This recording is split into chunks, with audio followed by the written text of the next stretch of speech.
Happy Valentine's Day. It is February 14th, 2026. It is. And if you're listening to this right now, the odds are pretty good that you are surrounded by, well, the trappings of the holiday. The whole 9 yards. Yeah, maybe you're on your way to a dinner reservation that, you had to book 3 months ago. Maybe you were panic buying a box of chocolates at a gas station. We've all been there. Or maybe you're just trying to navigate a world that has suddenly turned an aggressive shade of pink and red. It is the one day a year where there's this societal mandate to perform affection. Exactly. It's a scripted day. Flowers, cards, romance. But because this is the deep dive, and because we know you, the listener, come here for the story behind the story, we are not going to stick to the script today. Yeah. We are tossing the roses aside. Which is probably for the best, because when we actually started pulling the source material for this date in history, well, the color red associated with February 14th usually isn't about hearts. No. It is, unfortunately, about blood. That is the grim reality we are facing. We have pulled a stack of sources today that paint a radically different picture of this holiday. We're calling this our Anti-Valentine deep dive. We are looking at the stark, unsettling contrast between the holiday of love and some of the most cold-blooded, calculated crimes that have occurred on this exact 24-hour cycle throughout history. It's a fascinating, albeit dark, phenomenon. You have a day that's dedicated to intimacy and connection, yet the historical record shows it. It almost acts as a magnet for violence. A magnet. That's a good way to put it. And we aren't just talking about random acts. We are seeing gangland power moves, crimes of passion that just spiral out of control, and maybe the most disturbing, calculated betrayals where the holiday itself is used as a cover. We have a massive stack of files to get through today. I mean, we've got the historical records of the most famous one, the 1929 St. Valentine's Day Massacre. And I know everyone thinks they know that story, but wait until you hear the forensic details we found. They're going to change how you see it. Oh, absolutely. We have cold case files from Colorado on the subway murders, which is a case that still just haunts the community of Littleton. We've got investigative reports on the Long Dance murders in North Carolina, which, I mean, that one reveals a lot about police jurisdiction failures. And we have court documents from a chilling domestic case in Illinois involving a missionary couple that I think is going to keep a lot of people awake tonight. Absolutely. So our mission today is to unpack why. Why this day? Is it just a coincidence? Is it a pressure cooker? Or is there something about the expectation of love that just drives people to the edge? Right.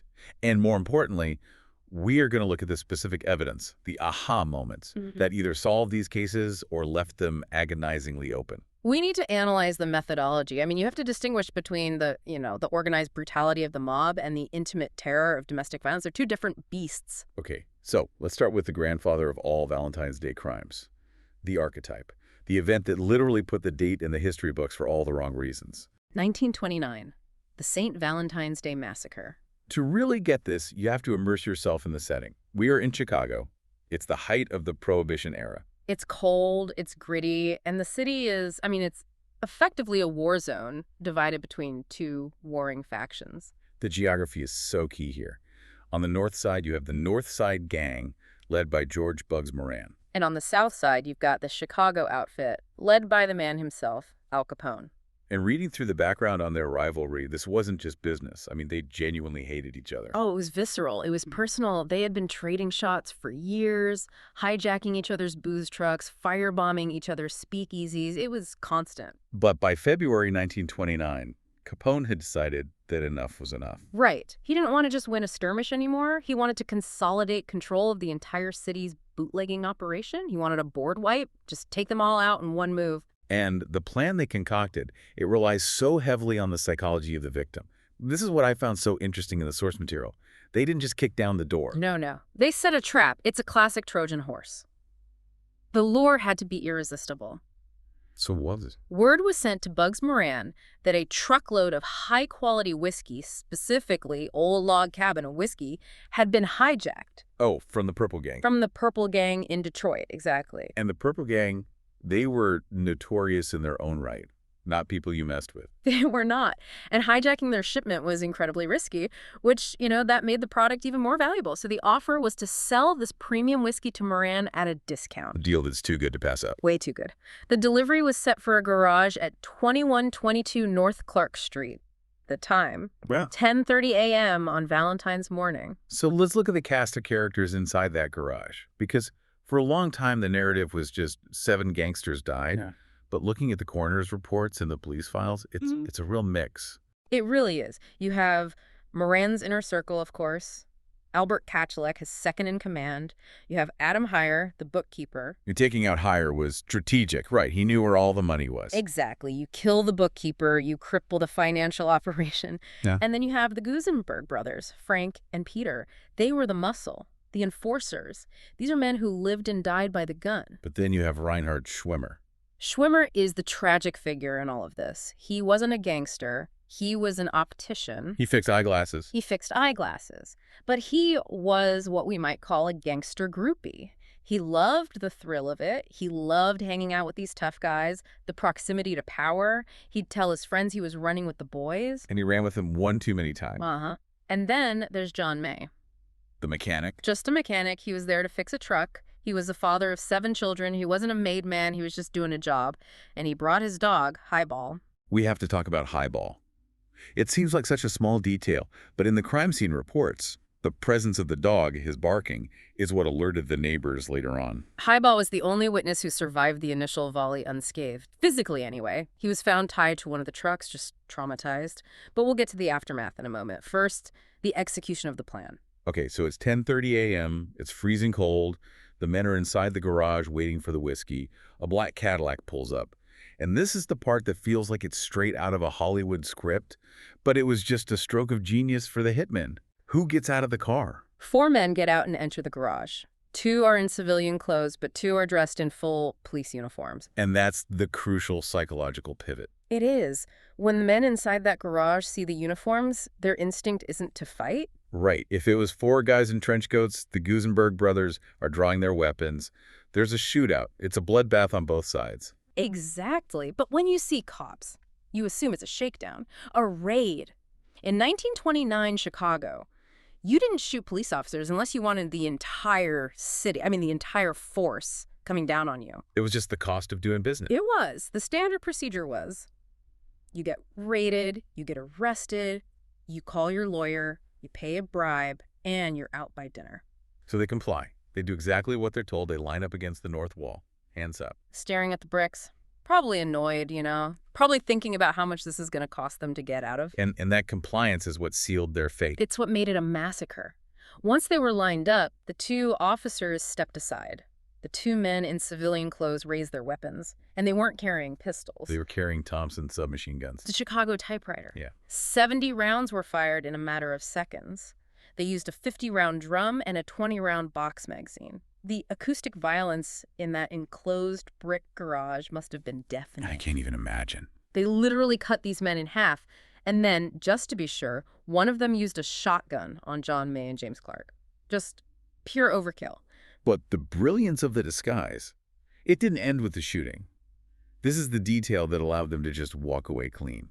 It is. Because if 4 men run out of a garage after a barrage of gunshots, the neighbors call the police immediately and give a description. But what did the witnesses see? They saw 2 police officers marching 2 suspects out of the garage at gunpoint. They pretended to arrest the shooters. So clever. It was diabolical. To anyone watching, it looked like the police had arrived, neutralized the situation, and were taking the bad guys into custody. It bought them hours of confusion before the real police even knew what had happened. Now, in any deep dive, we look for the aha moments, the things that change the outcome. And the target of this entire operation was Bugs Moran. He was the head of the snake. But he wasn't in the garage? He was late. He was late. He was walking down the street, running a few minutes behind schedule, and he actually saw the police car pull up to the garage.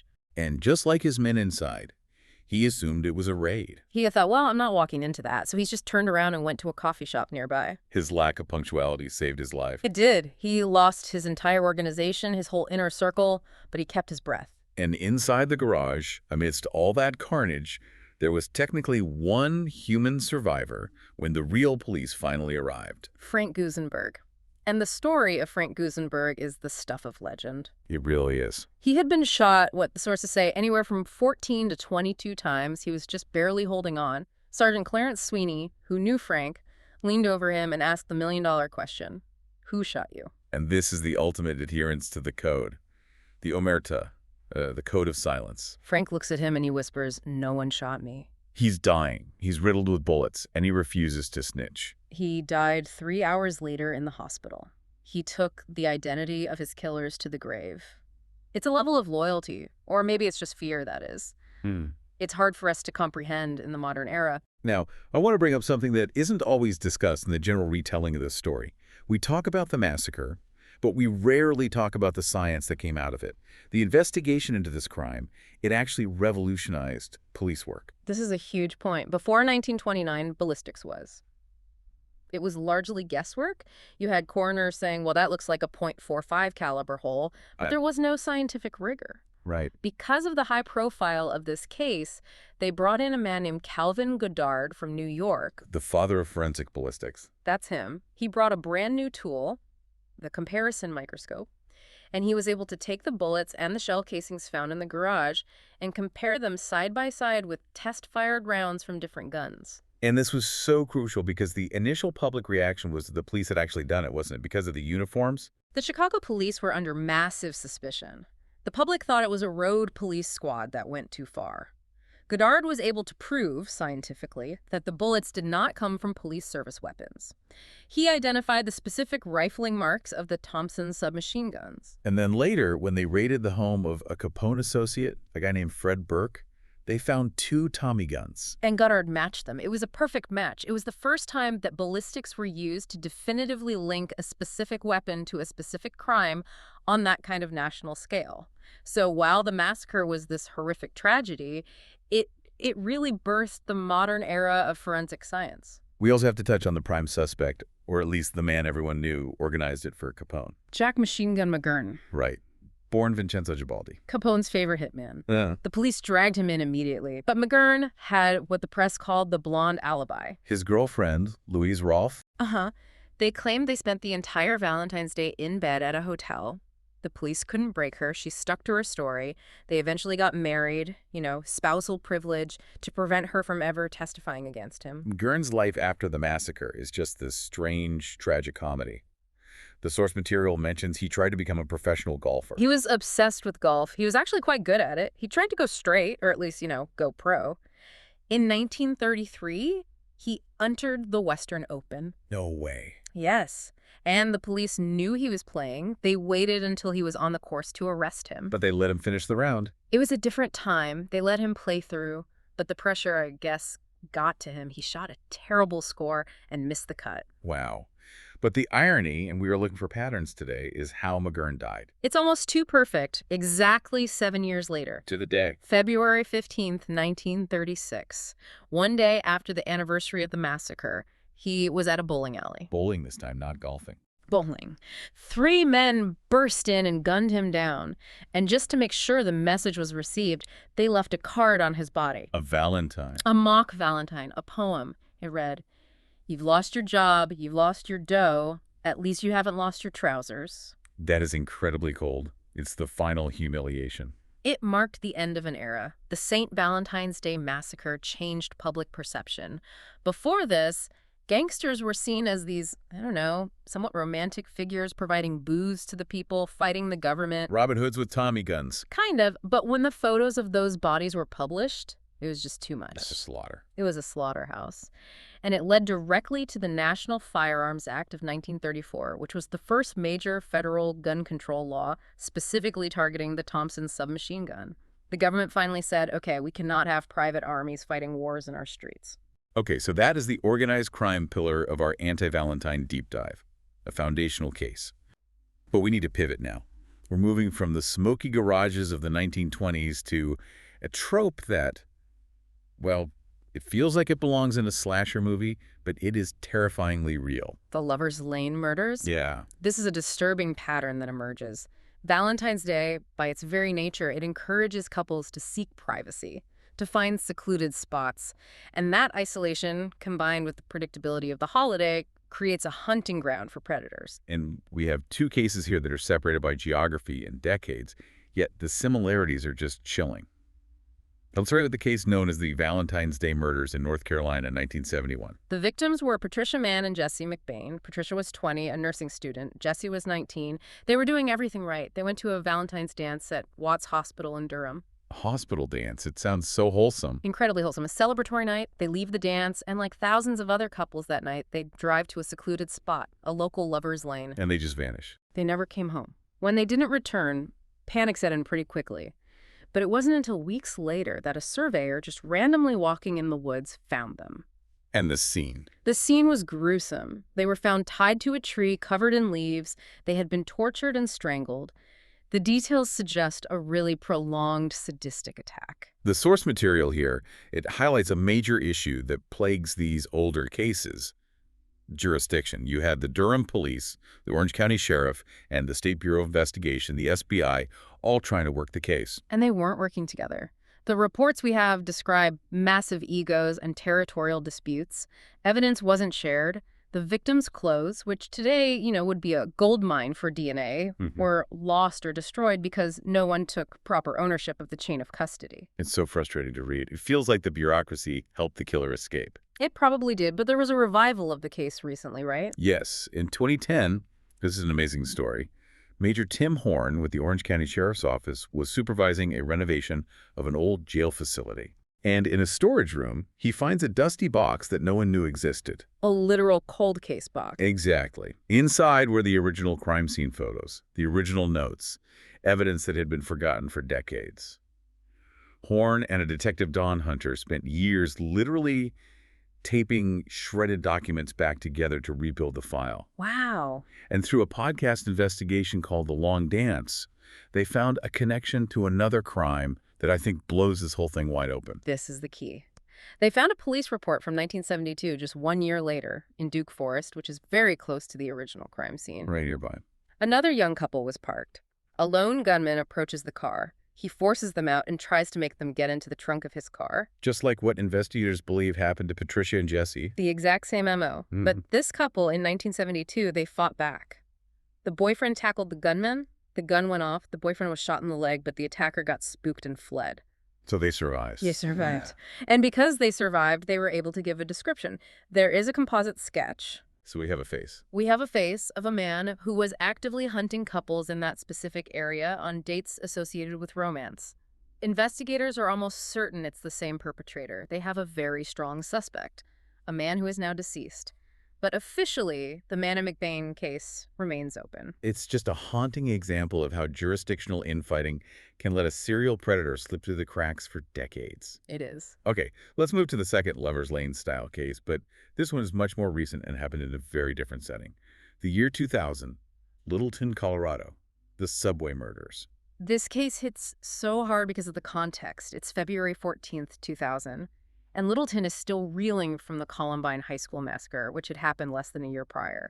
The community is already traumatized. The whole town is on edge. Exactly. And the setting isn't a dark, secluded woods. It's a Subway sandwich shop. Bright lights. A franchise we all know. But at 12:47 a.m., it's isolated. It is. Nick Kunselman was 15 years old. He was working the closing shift. His girlfriend, Stephanie Hart Griselle, 16, was waiting for him, just sitting in the shop, keeping him company so they could walk out together. That is such a relatable, innocent image. The high school sweetheart waiting for her boyfriend to get off work. And an employee from another store drove by and saw the lights were still on. She thought it was odd. So she went to the window, and she saw Nick lying behind the counter. Both Nick and Stephanie had been shot. And here we are. It's 2026. That was 26 years ago, and it is still unsolved. The reward is up to $100,000. But what's interesting is the tone of the investigators in the recent files we looked at. They don't sound like they're baffled. They sound frustrated. They think someone knows something. That's it. The Jefferson County Sheriff's Office has stated multiple times that they believe there is someone in the community who has a specific piece of information. Maybe they saw a car that night. Maybe they heard a rumor at a party back in 2000 that didn't seem important at the time. It's the loose lips theory. It's hard to keep a secret that big for 26 years without telling at least one person. Exactly. And the tragedy here is the randomness of it. Unlike the mob, where you choose the life, or the Luthold case we are about to discuss, where there is a clear relationship, these were just kids. in a sandwich shop. In a sandwich shop on Valentine's Day. It just reinforces that fear that the holiday can be a backdrop for completely opportunistic, senseless violence. Okay, we're going to pivot now. We've talked about gangsters, and we've talked about strangers in the dark. But the statistics, they always tell us that the most dangerous person in your life is often the person sleeping next to you. Domestic violence. All right. And a day like Valentine's Day serves as a massive amplifier for it. We are going to deep dive into the Luthold case from 2013. And I have to warn our listeners, this one is just pure psychological warfare. It is. This happened in Peoria, Illinois. Nathan and Denise Luthold. On paper, they were the absolute pillars of their community. Right, a missionary couple. They had 3 young children. They were supported by their church to do work over in Lithuania. If you looked at their Christmas card, you'd say, that's the perfect family. But on February 14, 2013, Nathan calls 911. And he plays the frantic husband perfectly. He says he came home from running errands and found the garage door open, a window broken. He claims it's a burglary. A break-in gone wrong. Right. Inside, Denise is found in the front hallway, shot in the head. Execution style. Now, any detective will tell you a burglary scene has a specific energy. It's chaotic. Drawers are dumped out, clothes are thrown everywhere, the intruders are moving fast, looking for cash and jewelry. But the first officers on the scene at the Luthold house, they noticed something weird immediately. The kitchen drawers. The kitchen drawers. They had been pulled out, yes, but they were placed neatly on the floor. Carefully stacked. Orderly. Who breaks into a house, murders a woman, and then gently places the cutlery drawer on the linoleum. Nobody. And more importantly, the valuables were all still there. The TV, the computers, Denise's purse with cash in it. Burglars don't ignore the cash to organize the kitchen. It screamed staged. It was such a clumsy attempt to make it look like a robbery. So naturally, the police turned their attention to the husband. And this is where the digital forensics just blow the case wide open. We always talk about digital footprints.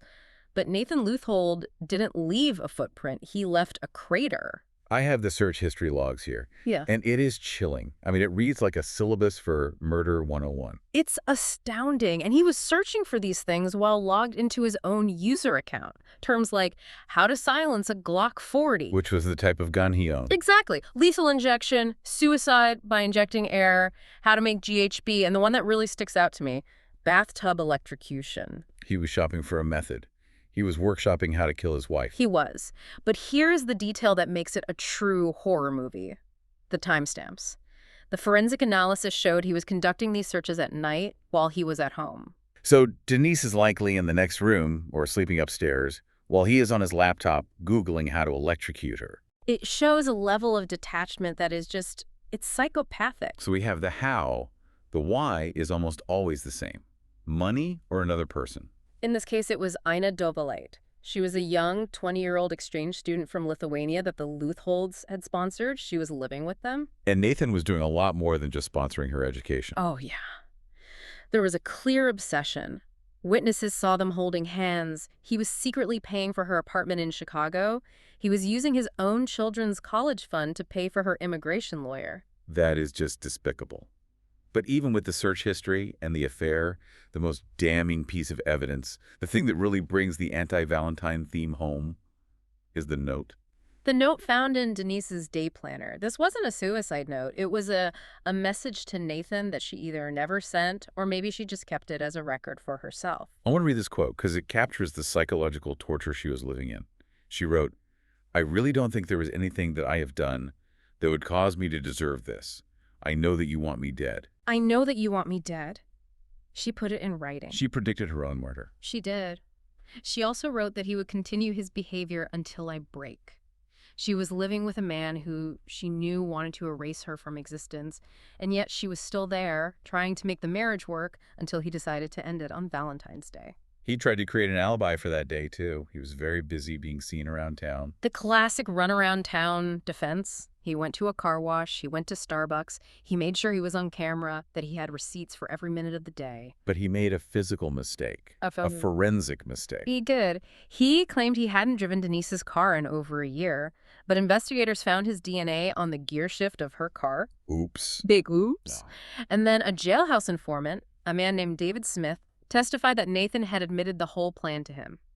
He had driven Denise's car to a nearby park, Robinson Park, to stash it.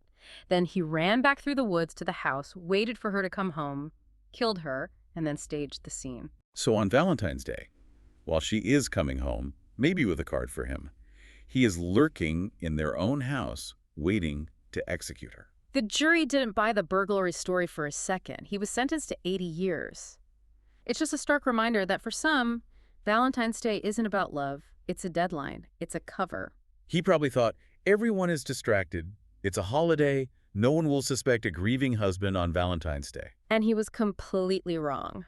We've touched on the big three, the mob, the stranger, the spouse. But sadly, the list doesn't end there. As we researched this, we just found this whole mosaic of tragedy associated with this date. It's true. It's not just a few isolated incidents. February 14th pops up in the crime blotters with an alarming frequency. Let's run through a few more just to show the scope of this. Stephen Grant in 2007. This was in Michigan. Stephen Grant reported his wife, Tara, missing on Valentine's Day. He went on the news, he did the interviews, played the devastated husband. She just walked out the door on Valentine's Day and never came back. The ultimate dramatic exit. It's a believable story on the surface. Except it was a lie. He had choked her to death and dismembered her body in his father's tool and die shop. He used the date to anchor his false story, thinking the drama of a Valentine's disappearance would explain why she left. Then there's the Amy Harwick case in 2020. This was huge in Hollywood. She was a well-known therapist, formerly engaged to the comedian Drew Carey. This case highlights the danger of obsession and stalking. She was attacked by an ex-boyfriend, Gareth Pursehouse. He threw her from a third-story balcony. This happened in the early hours around Valentine's Day. And it shows how dates of significance, anniversaries, birthdays, holidays, can trigger a stalker or an abuser. Exactly. They feel the loss of control more acutely on those days. And there was a triple homicide in Tennessee in 1999. 3 young people executed in an apartment. Police called it a revenge-style attack. Again, the sheer brutality stands in such a stark contrast to the candy hearts and flowers of the day. And one more, very recently, in 2023, Melvin Ojeda Rodriguez. This is a classic case of jealous rage. He broke into his ex-girlfriend's apartment on Valentine's morning. He shot her. Miraculously, she survived, but he killed her new partner. It's the "if I can't have you, no one can" mentality, inflamed by the specific pressure of the holiday. So what does this all mean? We've gone from the cold bricks of 1929 Chicago to the digital search history of 2013 Illinois. We've covered nearly a century of violence on February 14th. I mean, is the date just cursed? You know, I don't believe in curses, but I do believe in sociology and psychology. Valentine's Day acts as a pressure cooker. How so?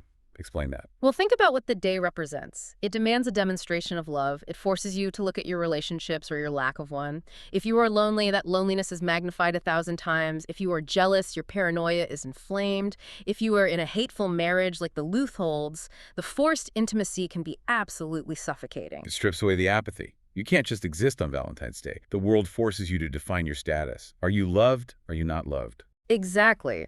For someone like Nathan Luthold, it was a cynical cover. For the perpetrators of the Lover's Lane murders, the holiday provided a steady stream of distracted, vulnerable targets. And for Al Capone, it was just another Thursday, but the irony of the date is what made the message so powerful and so terrifying. It's the contrast. That's what sticks with me. The red of the holiday isn't just hearts. It's a reminder of passion gone wrong, of jealousy, of rage. And that leads to a provocative thought I want to leave our listeners with. Why do we remember tragedies on holidays more vividly? Because it disrupts the script? Is that it? Precisely. We have a script for Valentine's Day. Dinner, chocolate, love. When violence tears up that script, the cognitive dissonance is so strong that it sears the event into our collective memory. We might forget a murder that happens on, I don't know, March 3rd, but a massacre on St. Valentine's Day, we're still talking about it nearly a century later. The forced happiness of the holiday makes the brutal reality impossible to ignore. That is a sobering thought to end on. But it's the truth. It is. Well, on that cheerful note, we hope you have a safe Valentine's Day. Hold your loved ones close. And maybe, just maybe, check their search history. Dark but fair. If you see bathtub electrocution in the browser history, it's time to run. Absolutely. Time to go. That's it for this deep dive. We will see you next time. Stay safe out there.